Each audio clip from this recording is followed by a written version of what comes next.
Hey, I'm Alex Radcliffe from Board Game Co., and today we are continuing our look back at 2022. We've had 3 videos already in this series. We've had the top 15 games from 2022, we've had the 15 games I most want to play from 2022, and we had 15 hidden gems from 2022. All of these lists done with a full year to look back, to reflect, giving us more time to really see how that year has settled out. Today is going to be the 4th and final video in the series. We have the 15 games that have faded for me in 2022, and to be very, very clear before we dive into this video, this does not mean I don't like the games. In many cases, I still own these games, but it does mean that in some way, shape, and form, these 2022 titles have dropped a little bit for me. They were here, and they've dropped down a drop, wherever that means. We'll go through these and talk about why, what, how it means, all of those things as we go through this, and of course, I'll have timestamps and links to everything down below, but I will say I kind of rank this list in order of the least affected to the most affected in my overall opinion, but it's kind of gauging my own sense of where things are. So take it with a grain of salt as far as the ordering of things, but these are 15 games that at some point, in some way, over the past year, my opinion has adjusted a bit on them. And we're going to start off with arguably the one that I have most highly rated on this list, and it still is very highly rated for me, and that's going to be Endless Winter Paleo-Americans from Fantasia Games, a game that I absolutely adored when it came out. I thought it was an amazing experience, I was really into it, I was very excited for it, I love the crowdfunding campaign, multiple videos on the game, overall a huge fan of this game, and I still am to this day. The only part that's changed for me is, from when I originally covered the game to where we are now, I've had a chance to play Dune Imperium and Lost Ruins of Arnak and other games that have done that same vein of worker placement deck building, and I've loved those games a lot as well. And the part that's made it harder is the expansions for those games have elevated it for me, whereas the expansions for Endless Winter haven't really done a lot to improve my overall experience for the game. And so I find myself still loving the game. I'm still a huge fan of Endless Winter, it's not going anywhere anytime soon, and yet I do think that the height that I held for it in my mind has adjusted a bit by seeing similar games do just as well for me, and then arguably better with expansions that elevated those gameplay experiences, versus for Endless Winter, I think the expansions kind of dulled it a bit for me. The fact that I tried these other games, learned these other rules, incorporated them, and they didn't really add much to the experience, certainly took a little bit of the excitement out of the genre, but overall, still very much a game that overall game I'm very much a fan of. That's going to be Endless Winter from Fantasia Games. Coming at number 14, we have Pagan, Fate of Roanoke. This is a game that came from, actually I don't know the original company, I don't know offhand, but I know that Capstone Games picked it up. But Pagan, Fate of Roanoke is a 2-player head-to-head experience where you play asymmetric roles. One player is playing as the Witch Hunter, one player is playing as the witch, I guess, and you're trying to play a bit of a hidden role where you're trying to hide in plain sight, effectively, trying to navigate and use your actions for you with an absolute ton of cards that build up how you're going to operate in the game. I've really enjoyed this one, had a lot of fun with it. I think it's an excellent experience, but I do find that this is one that has been a little bit harder for me to table, a little bit harder for me to get people up and running, and can run a little bit long. And so for me, as much as I enjoy Pagan, and it's one that I believe it's gotten a lot of high praise from the Dice Tower as well, it's been overall very well received. That's one of the reasons why Capstone picked it up, and for me, I still think it's an excellent game, but it's one that I did find is slightly harder to table, and so it's not that my opinion has really gone down. I still kind of wish I had it back and wish I was playing it. I think it's absolutely fantastic and fairly unique, but it's slightly harder to table, and for me, that has adjusted where it lands for me. We also have Now or Never, another game that kind of falls into the same vein. Even when I covered this in the review, I said it's a longer experience. It's a great experience from Red Raven Games. It's going to be a heavy adventure game where you're wandering around the map, exploring, trying to take actions across a variety of, I believe is it 9 rounds of play? I can't remember if it's a fixed number of rounds. It's been a while since I tabled this one, but I think it's an excellent experience. It does a really good job. It's a solid adventure game. To me, Now or Never was actually a game that landed for me more than Sleeping Gods, which I think was the overall more well-received game from them. But ultimately, it is a longer experience and one that is a little samey game to game, unless you are, of course, diving into the Chronicles version of it, the more campaign aspect of it. And so for me, I think it's an excellent experience, but the length, combined with some degree of repetition in the gameplay, made it one that went down a little bit for me overall. No major shifts. The first few on this list are not major shifts. They're more of accessibility and getting it to the table. Then we have over here, we have Paperback Adventures from Fowers Games. This one over here is bringing you a deck building game, which you're going to a deck building roguelite Slay the Spire adjacent game with words that kind kind of, for me, did a lot of things really, really well. It gives you a word game, but it gives you it to a solo mode, so you can sit there and agonize over the best words from today until tomorrow. It gives you that aspect of trying to optimize towards the perfect word, and again, not worrying about taking forever on it. It gives you a Slay the Spire style gameplay as you go across a few bosses and enemies trying to take them out. One of the bigger problems with it, again, goes back to that length aspect. I found that as a solo game, I find playing a single boss a little unsatisfying, and I find playing the full run is a little long. Again, something I did cover in my original review, but over time it has affected how much I table this one, because more often than not, I table it, I pull it out, I play against one boss, and I'm like, yay, and then I don't really want to put it back in the box, so I kind of put it away, and then I very often don't actually get the full gameplay experience, which is what I find far, far more satisfying than diving against a single boss and or monster. So for me, it's a really solid game. Gameplay length affects it. It is one that does have a Steam implementation. If you want to play it on Steam, you do have that opportunity. For me, I haven't tried it on Steam. I'm playing too much Slay the Spire, and now Balatro as well, to go ahead and dive into this one. But again, great game, no major shifts, still things I thought at the time, but definitely came to fruition to a degree. We have Libertalia Winds of Galecrest coming in at number 10, I want to say, or 11, coming in at number 11 over here. This one over here, Libertalia Winds of Galecrest, is a strong game that is a reimplementation of Libertalia, a game I've really enjoyed, and the new version of it, I think that there's been a lot of controversy over the art. I do like the original art better, but I still like this art. There's just less teeth to it. But overall, I think the gameplay mechanisms, they made some nice shifts to the gameplay mechanisms that I think balance the game a little better, and I think give you a slightly better version of the game. This is going to be a game where you're basically playing cards and you're trying to be mindful of the abilities, because you all start with the same cards, but as you play cards, you'll shift up what you actually have in your hand. So you all have access to the same pool, but when you play a card, will drastically change how things manifest over those rounds of play. It's all about trying to make sure you end up with the most loot, killing characters when you need it, protecting yourself as necessary, using the right abilities while you all have access to the same pool of abilities, which makes it very interesting. For me, the tricky part about this game is I find at higher player counts, it starts to feel a bit more chaotic, and at lower player counts, there's usually other games I'd rather play that are a bit more strategic. So it falls into this weird realm of party game versus not that has made it slightly harder to table, even though initially I was very, very hyped and excited about this game. Then we have, moving on to number 10, we have Paint the Roses. Paint the Roses from North Star Games, fantastic deduction game that I still think is a fantastic deduction game, but I think that the game itself falls victim to the idea that you're either able to perfectly deduce something because you have enough information, or alternatively, you don't have enough information and you have to make an educated guess, and it comes down to that 50-50 aspect of it. Could be this, it could be that, but once you play the game enough, and I find this is a problem with many deduction games, it's not unique to Paint the Roses, but many deduction games I find, once you get into the system well enough, you start being able to see those patterns and find those patterns, and then it's just a question of whether the information is there or not. One of the things that actually makes fiction a fascinating deduction game, fiction from all play, is the nature of having someone try to intentionally give you deceitful information and having you have to find that really throws that whole puzzle and dynamic off a lot and keeps it fresh for longer. But Paint the Roses, solid game, it's got a bunch of modules, I really enjoyed this one, but again, over time and over enough plays, I found that it fell into a typical problem I have with deduction games, where you start to either see the patterns or not, and it just becomes, it is what it is at that point. Moving on over here, we have the Twilight Inscription. This is another game where it comes down to patterns, but in a different kind of way. Twilight Inscription is one that I really enjoyed. It gave you 4 giant boards, variable boards, that gave you a lot of things to check off and do, and just have a lot of fun with the system, and I still have fun with the system.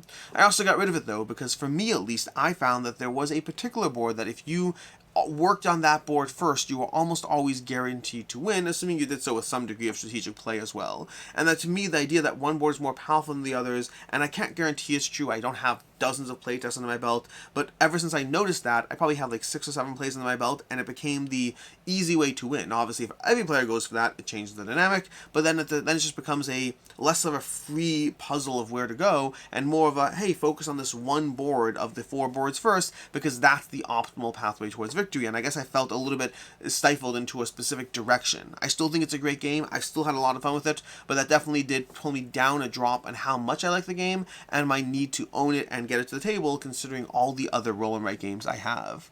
Moving on, we have over here, we have Lil Everdell. This is a fantastic game. I still think it's a fantastic game. The only problem is I don't suggest pulling it out for my kids, and my kids don't request to play it. I refuse to get rid of it because I still think it's a fantastic gateway game to, heavier gameplay mechanics. It takes the Everdell system, makes it far more accessible and kid-friendly. I think this is not a game you need to own if you're just playing this with your gaming group, but if you're trying to make something like Everdell a drop more accessible to kids or even gateway gamers, I think Lil Everdell is a great choice.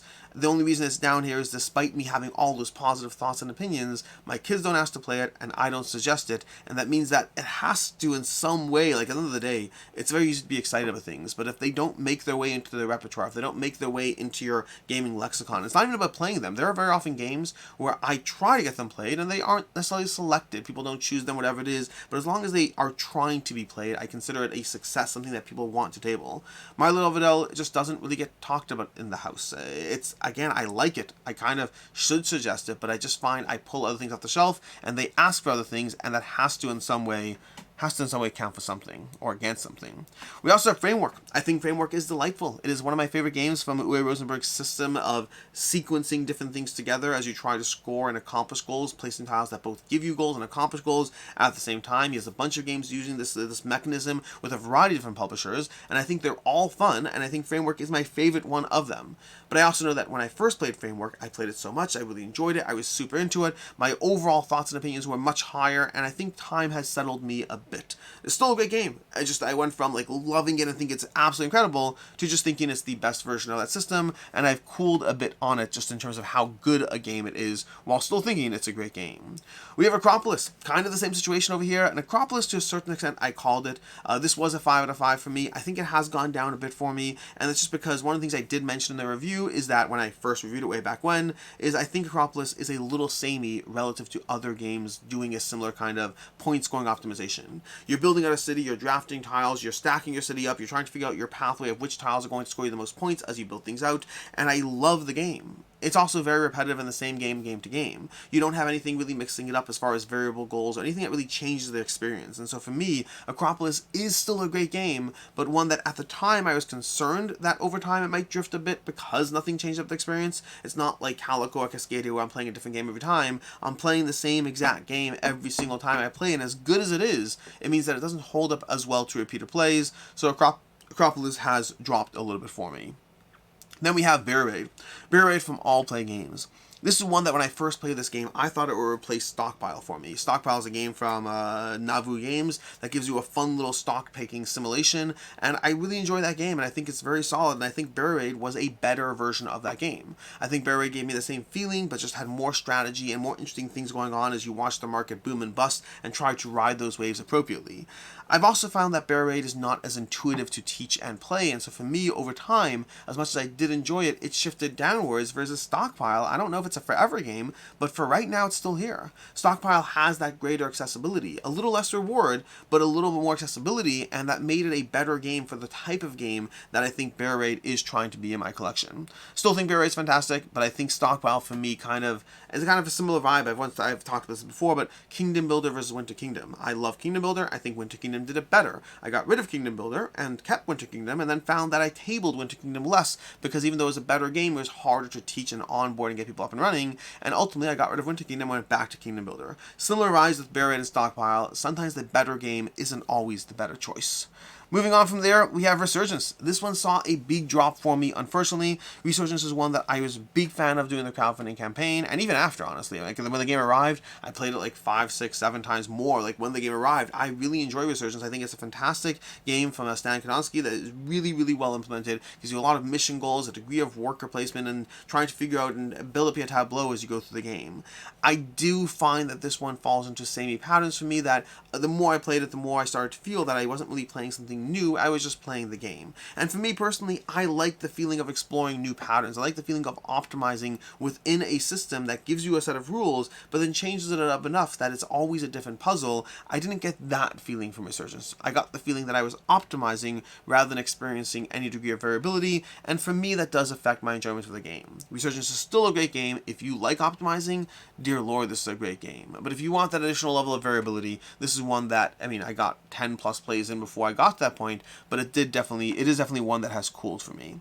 We have Frosthaven here. This one is not even fair necessarily, but Frosthaven for me fell under the Gloomhaven Frosthaven umbrella of games where I basically played too much of this stuff in 1 year. A little bit more than a year, maybe a year and a half, but I played too much time in the Gloomhaven and Frosthaven worlds to the point that I'm very much burnt out on them. I still think they are fantastic, but I just don't have the desire to play them. I'm not saying I won't play them ever again. I'm not saying I won't even play them this year. I don't know. But I definitely got burnt out on my level of exposure to these game systems, and kind of just need a breather. I don't know when I'll come back to them. I assume I will come back to finish Frosthaven at some point, but for right now, Frosthaven, I think it's an excellent experience, but coming hot off the heels of hundreds of hours of Gloomhaven, and then diving into hundreds of hours more of Frosthaven, I definitely burnt myself out on that system to a large degree.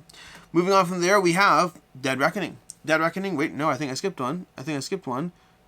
Why did I skip one over here? Nope. There we go, Super Fantasy Brawl.